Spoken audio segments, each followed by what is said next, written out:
বিভিন্ন সময় ষড়যন্ত্রে ব্যর্থ হওয়ায় বিএনপি আরও বেপরোয়া হয়ে ওঠার চেষ্টা করছে বলে অভিযোগ করেছেন আওয়ামী লীগের সাধারণ সম্পাদক ওবায়দুল কাদের। রোববার এক বিবৃতিতে তিনি এসব কথা বলেন। আওয়ামী লীগের দপ্তর সম্পাদক ব্যারিস্টার বিপ্লব বড়ুয়া স্বাক্ষরিত এক সংবাদ বিজ্ঞপ্তিতে ওবায়দুল কাদের বলেন, বিভিন্ন সময় বিএনপি ও তার দূষরদের যৌথ উদ্যোগে প্রযোজিত ও পরিচালিত সব ষড়যন্ত্র ব্যর্থ হওয়ায় তারা আরও বেপরোয়া হয়ে ওঠার চেষ্টা করছে এবং দেশের জনগণের মধ্যে বিভ্রান্তি ছড়িয়ে উস্কানি সৃষ্টির পায়তারা করছে।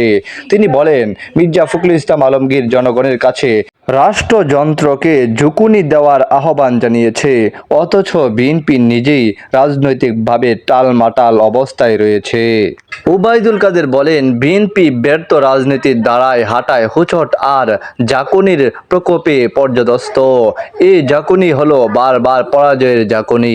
হতাশার গভীরে নিমজ্জিত হয়ে বিএনপি নেতাদের বুথশক্তির লোপ পেয়েছে।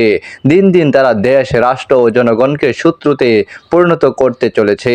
বিএনপির মহাসচিব মির্জা ফখরুল ইসলাম আলমগীরের বক্তব্যকে দুর্বিসন্ধিমূলক, কুরুচিপূর্ণ ও বিভ্রান্তিকর মন্তব্য করে এর নিন্দা ও প্রতিবাদ জানিয়ে ওবায়দুল কাদের বলেন, বাংলাদেশ আওয়ামী লীগ অভূতপূর্ব উন্নয়ন, অগ্রগতি এবং ইতিবাচক পরিবর্তনের মাধ্যমে দেশ ও দেশের জনগণকে সামনে এগিয়ে নিয়ে যাচ্ছে, যা দেখে বিএনপির গাত্রদাহ হচ্ছে।